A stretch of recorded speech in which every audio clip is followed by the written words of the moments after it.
지금도 사연을 보내면서 그때 일이 생각나서 손이 덜덜 떨리고 있습니다. 그리고 제가 전생에 무슨 죄를 지었나? 그래서 이렇게 마음에 벌을 받는 건가 고민하고 눈물을 흘리며 찢어질 것 같은 가슴을 부여잡으며 이 사연을 보냅니다. 저는 시골로 귀향했었던 50대 남자입니다. 저와 아내는 전부 다 도시 출신의 직장까지 도시에서 살아온 말 그대로 도시촌 사람이었습니다. 저 같은 경우에는 할아버지 댁이 시골이어서 어릴 적에는 논밭에서 놀기는 했었지만 즐거운 추억은 그때뿐이었고요. 아내의 경우에는 논밭이 있는 시골을 가본 적이 없는 전형적인 도시 여자였죠. 하지만 제가 사업을 하면서 돈을 많이 벌게 되었습니다. 어느 날 아버지가 오시더니 고향에 사시는 친척 어르신 중에 사정이 어려워서 집을 싸게 내놓으신 분이 계신데 너가 좀 비싼 가격에 사주면 안 되겠니? 라고 하셨습니다. 아버지의 부탁이고 제 기준에서는 비싼 가격도 아니었기 때문에 그냥 제가 그 집이랑 주변 땅을 사뒀습니다. 그때만 해도 아버지의 체면을 위해서 사둔 거지 전혀 관심은 없었습니다. 그렇게 아무 생각 없이 말하고 잊고 지냈습니다. 근데 50대 넘어서니까 자식은지 혼자 큰 줄 아는지 반항이나 하고 게다가 제가 하는 사업이 지금은 휘청거리면서 경제적으로 힘들어지더군요. 그래서 여기저기 지인들에게 부탁을 했지만 아무도 도와주질 않는 겁니다.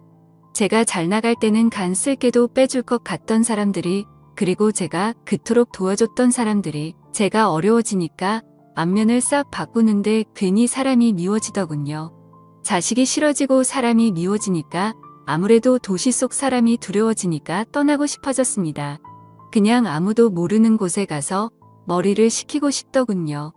그래서 아내에게 어디 한적한 시골 마을에 가서 살고 싶다고 했더니 아내가 옛날에 지방에 사둔 땅이랑 집이랑 있잖아요. 거기서 있으면 어때요? 이러는 겁니다. 사업을 하느라 전혀 신경도 안 썼는데 아내의 말에 그제야 떠올라서 바로 시골로 내려왔죠. 여전히 시골은 시골이더군요. 하지만 오히려 그게 마음에 쏙 들었습니다. 그래 아무도 모르는 동네에 가서 마음 정리 좀 하고 살자는 생각이었습니다. 그래서 저 혼자 일단 시골에 내려왔죠. 아내나 아이는 일단 서울에서 살고 있었고요. 제가 와서 시골집을 좀 정비하고 있으니까 동네 어르신들이 오셔서 이것저것 묻더군요. 그래서 친절하게 설명을 했습니다. 그랬더니 어르신들은 여기 청년회랑 마을 발전회가 있는데 언제 한번 들러봐라고 하더군요. 아무래도 시골 정서를 조금 알기 때문에 저는 동네 어르신들이랑 청년회 분들에게 극진이 되었죠. 말이 청년회라고 연세들이 저보다 적게는 10년 많게는 20년 가까이 더 많은 분들이었으니까요. 나름 대접을 꾸준히 하고 동네 봉사활동에 어느 정도 참여했더니 동네 어르신들이랑 청년회 형님들도 저를 마을 사람으로 인정해 주시더군요. 그리고 친해진 뒤에 술자리에서 이런저런 이야기를 하면서 보니까 청년회 형님들 중에는 햇볕에 그을리고 옷을 후줄근하게 입어서 늙어 보이는 것뿐이지 몸이 저보다 다 건장하고 근육이 넘치는 분들이 많으셔서 놀랐습니다. 그래서 제가 역시 도시 사람들보다 농촌에 계시는 분들이 건강하다니까요 하면서 감탄을 하기도 했어요. 그 이후로는 일사천리였습니다. 마을 사람으로 받아주니까 저를 도와서 마당을 꾸며주는 형님도 계셨고 전기부터 전화까지 아름답게 소개를 시켜주셔서 생활에 불편함 없이 해주는 형님도 계셨습니다. 아무래도 평생을 보고 지내온 분들끼리 살아온 촌이라서 그런지 외지인에 대한 거부감은 크지만 한번 자기 사람이라는 생각을 하시면 적극적으로 도와주시더라고요. 그렇게 어느 정도 마음을 터놓으니까 일자리도 알아봐 주셨습니다. 특히 제가 사업을 한창 할 때 그나마 시간 내서 즐겼던 일이 낚시였는데 주변의 낚시터에서 일하라고 자리까지 알아봐 주셨습니다. 솔직히 제가 일을 할 만큼 돈이 쪼들릴 정도는 아니었습니다. 모아둔 돈도 어느 정도 있었고 사람이 싫어서 내려온 거지 일을 하려고 귀농을 했던 건 아니었으니까요.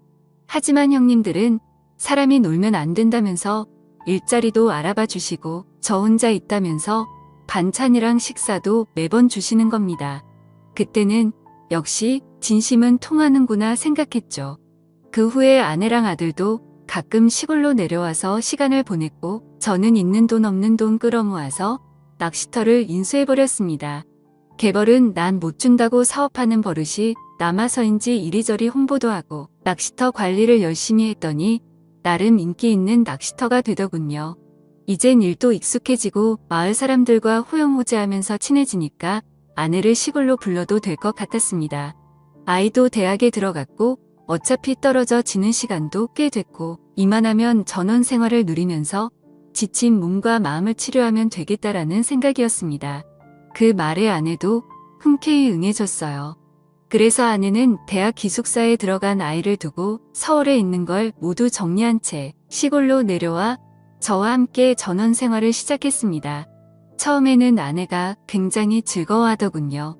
낚시터에서 같이 일도 하고 가끔 드라이브도 가고 텃밭도 가꾸면서 지냈습니다. 매일매일이 저에게는 소중한 날들이었고 기쁨이었죠.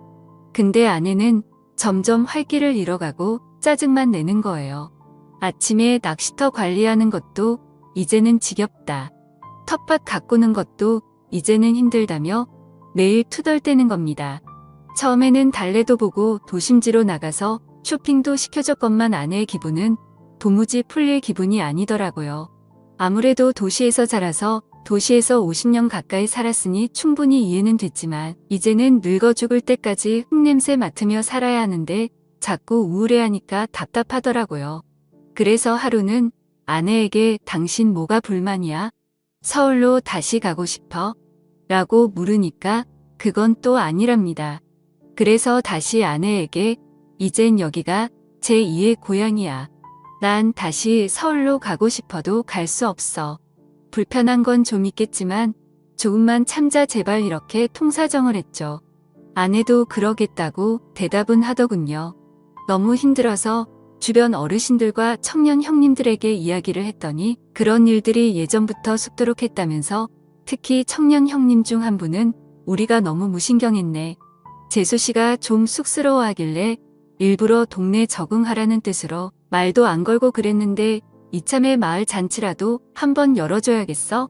이러는 겁니다. 저는 괜찮다고 극구 사양했는데도 시골 인심이란 게 아무래도 통이 크다 보니까 정말 마을 잔치가 돼버렸습니다. 돼지 한 마리 잡는 수준까지는 아니지만 그래도 고기도 좀 삶고 반찬도 준비하고 동네 어르신들이랑 형님들 그리고 여러 아주머니들이 제 아내만을 위해서 전부 나서서 잔치 같은 환영식을 열어줬죠. 처음에는 쑥스러웠던 아내도 그날은 굉장히 즐거워 보였어요. 술도 한잔하고 마을 사람들하고 친해지니까 아주 생기가 돌아 보였습니다. 그래서 술도 마셨겠다 기분도 묘하게 좋아져서 그런지 그날 밤에 아내랑 오랜만에 행복한 시간도 보냈습니다. 이제부터 모든 게 잘 풀릴 거라 생각했습니다. 아내도 예전보다는 기운을 좀 차린 것 같았고요. 그래서 낚시도 일을 마치고 와보면 아내는 동네 청년 형님들과 마을 일을 돕고 있거나 아니면 집 앞 텃밭을 가꾸고 요즘은 인터넷으로 정원 가꾸기 이런 걸 보면서 공부도 하더라고요. 그 모습을 보면서 흐뭇했죠. 하지만 아내의 비밀을 알게 된 건 몇 달이 지나고 나서부터입니다. 아무래도 새벽에 나가는 일이 많다 보니까 저녁에 일찍 잠을 자는 편이었는데 그날따라 잠을 굉장히 일찍 깼어요. 대충 새벽 1시쯤 된 것 같더군요. 목이 말라서 물을 마시고 방으로 들어와 보니까 아내가 없는 겁니다. 가끔 제 코 고는 소리가 싫다면서 딴 방에 가서 혼자 자는 경우가 종종 있어서 별로 신경 안 쓰고 다시 잠을 자려고 했습니다. 근데 뭔가 거실 쪽에서 누가 왔다 갔다 하는 소리가 들리는 거예요. 살금살금 걸어가는데 옷감이 서로 삭삭 스치는 소리였습니다. 워낙 시골이라 조용하고 한번 신경 쓰이니까 그런 발소리에 옷감 스치는 소리까지 들리는 겁니다. 아내가 왜 저러나? 라는 생각에 잠 안 자고 살금살금 고양이 걸음을 왜 하는 거야? 하면서 나가봤더니 아내가 현관문 앞에 서 있는 겁니다. 깜짝 놀라서 거기서 뭐해? 그랬죠. 그랬더니 잠이 안 와서 잠깐 나갔다 왔다는 겁니다. 처음에는 그런가 보다 했죠. 근데 몸에 풀이 좀 묻어 있는 겁니다. 아니 어디까지 나갔다 왔길래 몸에 풀이 묻어 있어? 라고 하니까 아내는 깜짝 놀라면서 요 앞에 갔다 오는데 좀 묻었나 보네. 이러는 겁니다. 그래서 농담으로 모르는 사람이 보면 어디 논밭에서 뒹군 사람으로 보여? 라고 했더니 아내는 눈에 쌍심지를 켜고 아니 무슨 말을 그렇게 해? 내가 새벽에 나가서 어떤 놈하고 뒹굴다가 왔다는 거야. 이러는 겁니다. 반응이 너무 거세서 좀 놀랐죠. 아니 농담으로 그런 거지 누가 진짜 그렇다고 믿겠어? 그 말에 아내는 상당히 기분이 나쁘다는 투로 당신 나한테 그런 말 하지 마. 엄청 기분 나빠 이러면서 다른 방으로 들어가서 잠을 자더군요. 그때만 해도 거참 별거 아닌 것 같고 엄청 화를 내네 라고 생각했습니다. 그 이후로 그 일은 잊고 지낼 정도로 바쁘게 살았습니다. 낚시터 관리하고 서울에서 지인들의 도움으로 다른 일도 벌이게 되니까 한 달에 며칠은 서울로 올라갔다 내려오기도 하고 귀농을 한 이후로 뭔가 일이 잘 풀려가더군요. 아무래도 몸도 마음도 안정이 돼서 그런가 보다라고 생각했습니다. 그날은 서울에서 회의가 늦게 끝나서 아침 일찍 내려갈까 하다가 그래도 잠은 집에서 자려고 새벽쯤에 시골집에 도착을 했죠. 문을 열고 들어가니까 아내는 자고 있더라고요. 근데 주방에 누군가랑 술을 마신 듯이 어지럽혀져 있고 힘새가 좀 이상한 겁니다. 도대체 누굴 데리고 와서 술 마신 거야? 라는 생각이 들더군요. 제가 좀 깔끔을 떠는 성격이라 피곤해도 술병이랑 안주 널브러진 것은 치우고 자야 했거든요. 그래서 이것저것 치우는데 의자에 못 보던 열쇠 꾸러미가 있는 거예요. 보아하니까 바지 허리춤에 채우는 창구 열쇠 꾸러미였습니다. 이게 왜 여기 있지? 누구 거지? 궁금하더군요. 그래서 다음날 아침에 아내에게 열쇠 이야기를 꺼내니까 어제 청년의 형님이 오셔서 간단하게 맥주 한잔 했어. 그게 뭐 잘못됐어? 이러는 겁니다. 마을 사람이 우리 집에 올 수도 있고 맥주 한잔 나눌 수도 있겠지만 열쇠까지 떨어뜨리고 갈 정도로 정신이 없었다는 게 이상한 거죠. 농사일을 해보신 분들은 알지만 농사와 관련된 열쇠나 농기구들은 기가 막히게 챙기거든요. 그래서 열쇠 꾸러미를 들고 청년의 형님 집으로 가고 있는데 동네 할머니 한 분이 오시더니 거 요즘 한 사람 소문 안 좋아. 이러는 겁니다. 그래서 제가 무슨 말씀이시냐고 자꾸 여쭤보니까 동네 남자들하고 그렇고 그런 사이라는 소문이 있어. 마누라 간수 잘해. 라는 거예요. 이게 무슨 소리인가 싶더라고요. 동네 남자들이라니요. 그래서 계속 여쭤봐도 할머니는 본인도 그냥 노인 회관에서 주워 들었다는 겁니다. 남자들끼리 이번에 새로 귀농한 집 아줌마 밤에 몰래 가면 만날 수 있다는 이야기를 술자리 안주 삼아 했다는 거예요. 순간 눈이 뒤집히더군요. 어떤 정신 나간 놈이 이런 헛소문을 퍼뜨리나 하여 청년의 마을 남정네들을 다 잡아다가 취조를 하고 싶었는데 열쇠 꾸러미가 자꾸 마음에 걸리더군요. 그래서 청년의 형님을 찾아가서 슬쩍 떠볼 겸 이야기를 흘렸죠. 형님 아내가 열쇠 주라고 하던데요. 그 형님도 아무렇지 않은 듯이 웃으면서 열쇠를 받길래 제가 한마디 쓱 했습니다. 어제 우리 집에서 술 한잔 하셨다면서요. 술만 드신 거예요? 그랬더니 청년의 형님은 인상을 확 쓰면서 도대체 뭔 대답이 듣고 싶어서 이러냐며 집으로 돌아가는 겁니다. 뭔가 좀 캥기더군요. 평상시 같으면 이런 말에 미주얼 고주얼 끼어들고 설명하기 좋아하는 양반인데 정색을 하며 들어가는 폼이 아무래도 수상했습니다. 그래서 일부러 모르는 척 며칠을 보냈죠. 그 하루하루가 정말 고통스럽더라고요. 너무나도 궁금했고요. 그래도 꼭 참았습니다. 제 눈으로 증거를 찾고 싶었으니까요.